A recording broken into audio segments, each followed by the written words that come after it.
Hello and welcome back to the maths hood. चलिए शुरू करते हैं एक और नया वीडियो अपनी पोस्टमार्टम सीरीज का, जहां पे हम एक टॉपिक का एक वीडियो में पोस्टमार्टम करते हैं। आज का हमारा टॉपिक है मेंसुरेशन का, जहां पे पहला क्वेश्चन हमसे ये कह रहा है, अगर एक कंपनी है जो कि मैन्युफैक्चर कर रही है हेमिस्फेरिकल ब्रास बेल्स, यानी एक हेमिस्फेरिकल ब्रास बेल्स है जिनका रेडियस है 2। तो मैं रेडियस मार्क कर लेता हूँ 2 सेंटीमीटर। ठीक है। इफ पॉलिशिंग कॉस्ट, अगर उसका कोई पॉलिशिंग कॉस्ट है जो 0.75 रुपीज़ पर स्क्वायर सेंटीमीटर लग रही है, तो आपको फाइंड करना है कि पॉलिशिंग कॉस्ट उसके आउटर सरफेस एरिया में कितने रुपए की होगी। तो इसका आउटर सरफेस एरिया क्या होता है? इसका आउटर सरफेस एरिया होता है 2 पाई r स्क्वायर। आर कितना है? 2। तो हम इसको कर लेते हैं 2 इंटू 22/7 इंटू आर स्क्वायर, यानी हो जाएगा 4। ये हमारा क्या आ गया? Outer surface area. अब इसी में आपको क्या करना है, प्राइस जितना भी पैसा लग रहा है उससे मल्टीप्लाई कर देना है। तो 0.75 लग रहा था, मैं ऐसे कर ले रहा हूँ 3/4। 4 से 4 कट गया। अब ये 3 2 6 और 6 इंटू 22 हो जाएगा 132/7। अब बस आप इसे डिवाइड कर लीजिए। 7 1 7, कितना बचा? 6 62।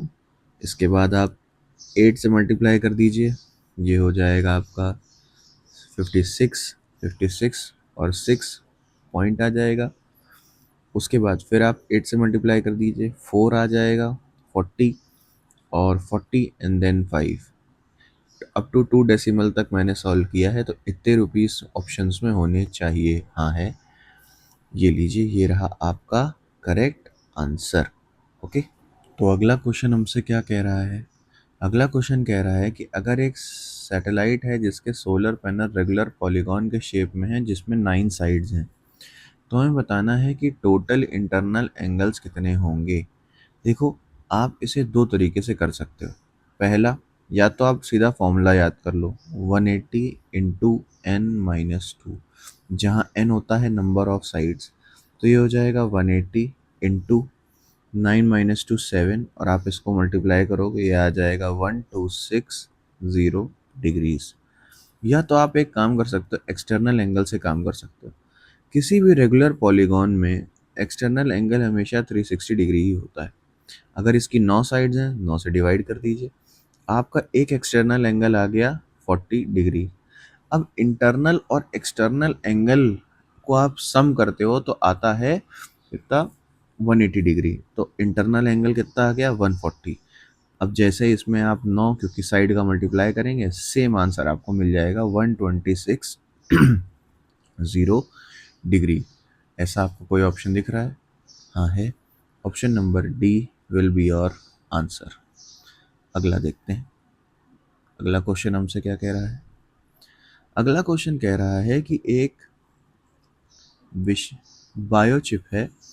बायोचिप कवर कर रही है एक डिज़ाइन जो कि है रेगुलर पॉलीगॉन का, सच दैट इनका ईच एक्सटीरियर एंगल कितना है? 165 डिग्री का। तो उसके नंबर ऑफ साइड्स निकालिए। सेम चीज़ है, देखिए। फिर इसको आप दो तरीके से कर सकते हो। ईच एक्सटर्नल एंगल की बात कर रहे हैं, तो आप एक काम करो, या तो फॉर्मूला लगा दो n-2। ये आपके क्या होते हैं? Total number of, sum of total number of internal angles. तो यहाँ पे आप डिवाइड बाय n कर दीजिए और इसको कर दीजिए 165। तो आप क्या कर लेंगे, ये हो जाएगा 180n माइनस 360 बराबर में आ जाएगा 165n। आप लेफ्ट और राइट में इसको मूव करिए, तो ये हो जाएगा 15n is equals to 360। n से डिवाइड कर दीजिए, यहाँ पे आपका आंसर आ गया 24। या तो आप ऐसे कर सकते हो, या फिर आप ऐसे कर सकते हो। मैंने आपको बताया अगर इंटरनल एंगल 165 है, तो एक्सटर्नल एंगल कितना हो जाएगा? 180 माइनस 165, ये आपका हो जाएगा 15 डिग्रीज का। ठीक। अब हमेशा आपको ये चीज़ पता है कि टोटल सम कितना होता है एक्सटर्नल एंगल्स का? 360 डिग्री। आप बस 15 से डिवाइड कर दीजिए, आपको सीधा आंसर मिल जाएगा आपका 24। तो इसका कोई ऑप्शन है? जी हाँ है। Option number D will be your answer. तो दोनों ही मेथड है, आपको जो समझ में आए आप वैसा कर सकते हो। It all depends on your description. आगे देखते हैं। कह रहा है कि एक कंस्ट्रक्शन हो रहा है, कंस्ट्रक्शन इंजीनियर है जिनको डिज़ाइन करना है एक कोन और एक हेमिस्फीयर, जिनकी दोनों की रेडियस क्या होनी चाहिए? सेम। तो हम दोनों की रेडियस क्या कर लेते हैं? सेम मार्क कर लेते हैं। यानी यहाँ पे भी क्या होगा? आर, और यहाँ पे भी क्या हो जाएगा? आर। इसकी तो हाइट भी आर हो जाएगी क्योंकि ये हेमिस्फीयर है, दोनों तरफ से सेम ही रहता है। आगे देखते हैं। आगे क्या कह रहा है? आगे कह रहा है कि to be build from the same volume of concrete, मतलब वॉल्यूम भी इनका क्या है? सेम है।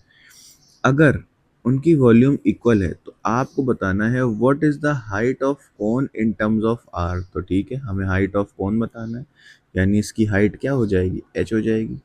तो हमें इसका फॉर्मूला पता है, इसका फॉर्मूला क्या होता है? 1/3 पाई आर स्क्वायर एच, और ये बराबर हो जाएगा हेमिस्फेयर यानी 2/3 पाई आर क्यूब के।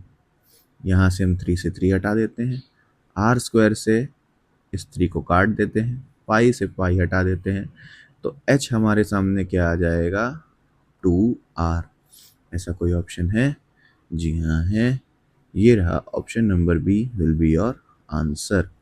अगला देखते हैं। अगला क्वेश्चन हमसे क्या कह रहा है? कह रहा है कि एक स्पेरिकल वाटर टैंक है जिनका रेडियस है 4 मीटर। ठीक है, तो एक हमने मान लिया कि इनका क्या रेडियस हो गया? 4 मीटर, मैंने लिख लिया। आगे बताइए, आगे क्वेश्चन क्या कह रहा है? आगे क्वेश्चन कह रहा है कि उसको ड्रेन किया गया है और रिफिल किया गया है 64 आइडेंटिकल स्मॉलर टैंक। यानी यहाँ पे कितने टैंक्स हैं? बेसिकली छोटे वाले, तो छोटे वाले हैं हमारे पास इंटू 64। ठीक, आगे देखते हैं। आगे कह रहा है कि अगर कह रहा है कि कोई भी वाटर लॉस नहीं हुआ है, तो आप बताइए कि रेडियस कितना है स्मॉलर टैंक का? कोई भी वाटर लॉस नहीं हुआ है का मतलब ये है कि वॉल्यूम इसका और इनका सेम है। तो मैं क्या करता हूँ कि इसकी रेडियस को मान लेता हूँ आर, और हमेशा से मैंने कहा है कि जब भी ऐसा है कि बड़े से छोटे में डालना है और हमारा शेप सेम है या कुछ भी सेम है, तो जितने भी कांस्टेंट हैं बढ़ा देते हैं। तो इसमें कांस्टेंट क्या होंगे? 4/3 पाई, दोनों तरफ से हटा दीजिए, तो बड़े वाले का अब रेडियस आपके पास बचा है, यानी R cube is equals to N into R cube. इतना ही तो बचा है। अब आप सॉल्व कर लीजिए, ये कितना हो जाएगा? 4 का क्यूब, और यहाँ पे कितने हैं? 64, और इंटू में आर का क्यूब। ये भी देखा जाए, आप जब इसको डिवाइड करेंगे तो ये इससे पूरा डिवाइड हो जाएगा, तो आर क्यूब बराबर हो गया 1। तो आर की जो वैल्यू थी हमारी वो आ गई 1, यानी यहाँ पे जो रेडियस है वो कितना है? 1 मीटर का है। कोई ऐसा ऑप्शन है? हाँ है, बिल्कुल है। Option number A will be your answer. तो अगला क्वेश्चन हमसे क्या कह रहा है कि एक प्रिज्म शेप का बॉक्स है जिसका बेस ट्रायंगल का है और साइड ये। अगर उसकी हाइट ये है और उसको फिल करने के लिए हमें कॉस्ट लग रहा है 0.75 पर सेंटीमीटर क्यूब। तो सेंटीमीटर क्यूब देखते ही हमें पता चल गया कि वॉल्यूम की बात हो रही है।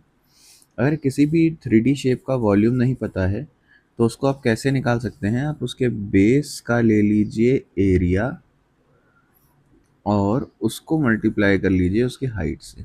तो इसका बेस क्या है? इसका बेस है हमारा ट्राइंगल जिसकी साइड है 13, 14 और 15। कभी भी आपको ये 3 साइड मिलें तो इसको याद कर लीजिए, इसका जो एरिया होता है वो होता है 84 सेंटीमीटर स्क्वायर। निकाल भी सकते हो आप, आपकी इच्छा है।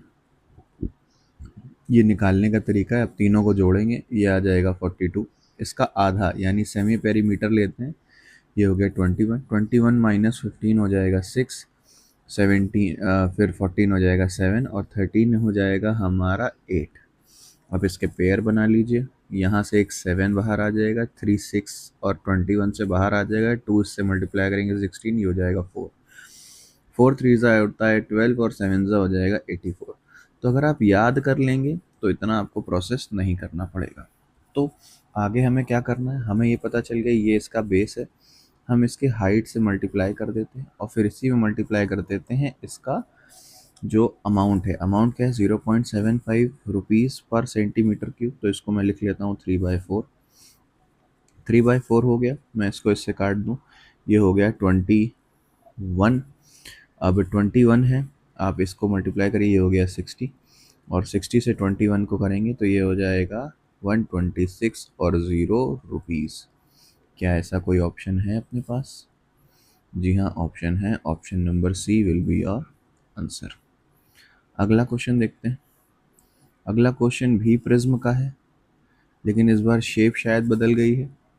जो प्रिज्म का शेप है वो हमें दे दिया गया है ट्रेपीजियम, और उसके जो पैरेलल साइड की जो लेंथ है वो है 18 और 12, और उनके बीच की डिस्टेंस है 10। अगर उसकी हाइट 50 है तो हमें 25 टैंक्स का वॉल्यूम बताना है। कोई दिक्कत नहीं, पहले हम इसी का जैसे था कि एरिया ऑफ बेस, तो एरिया ऑफ बेस क्या होगा ट्रेपीजियम का 1/2 into sum of their parallel side, यानी ये हो जाएगा 30, फिर इंटू डिस्टेंस बिटवीन दम, इन डिस्टेंस कितनी है 10, तो डिस्टेंस हमने ले ली 10, तो ये हमने काट दिया, ये हो गया 5, यानी एक का एरिया आ गया 150।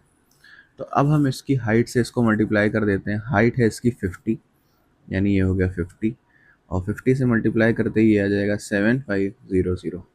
ये एक का वॉल्यूम निकला है। हमें कितने का निकालना है? 25 का, तो हम बस इसे 25 से और मल्टीप्लाई कर देंगे, हमारा आंसर हमारे सामने। तो ये हो जाएगा 175, और ये हो जाएगा 1750, और ये हो जाएगा 125। आप बस इसको जोड़ लीजिए, ये हो गया 5781। ऐसा 1875 से कोई चीज़ चालू हो रही है? जी हाँ, ऑप्शन नंबर बी चालू हो रहा है। ये रहा आपका आंसर। तो अगला क्वेश्चन हमसे क्या कह रहा है कि एक सर्कल है जिसका एरिया है 3850 सेंटीमीटर स्क्वायर, वो कि जो कि इंस्क्राइब्ड है इन अ स्क्वायर। अगर स्क्वायर की साइड हाफ है इक्विलेटरल ट्रायंगल की, तो हमें उसके पेरीमीटर का सम बताइए। तो देखते हैं कैसे करेंगे। हमें सर्कल का एरिया दिया है 3850, तो सर्कल का एरिया क्या होता है पाई आर स्क्वायर। ये दिया है 3850, हम इससे काटेंगे, अपॉन में 7 है, यहाँ पे 2 आ जाएगा, और ये हो जाएगा 350। अब हमें इसका आर स्क्वायर निकालना है, तो हमारा आर स्क्वायर क्या हो जाएगा? आर स्क्वायर हमारा हो जाएगा 7 इंटू 5 इंटू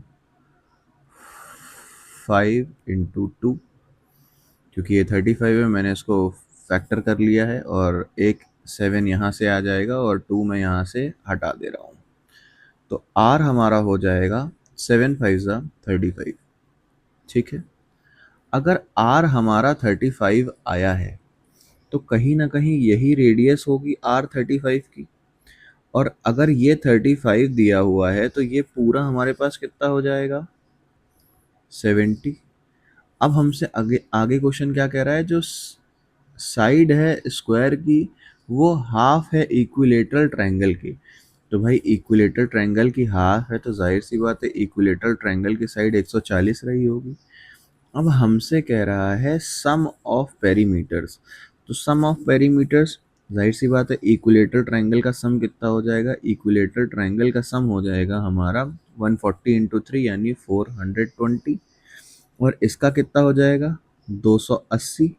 इसको आप जोड़ देंगे, आपका आंसर 700 आपके सामने, यानी option number A will be your answer.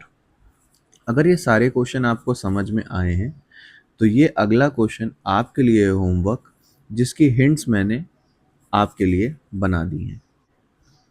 इसका सॉल्यूशन आपको मेरे टेलीग्राम चैनल पे मिल जाएगा, जिसकी लिंक मैंने नीचे डिस्क्रिप्शन में भी डाल दी है। अगर आपको ये वीडियो समझ में आया है तो आप इसे लाइक कर सकते हैं, शेयर कर सकते हैं, सब्सक्राइब कर सकते हैं।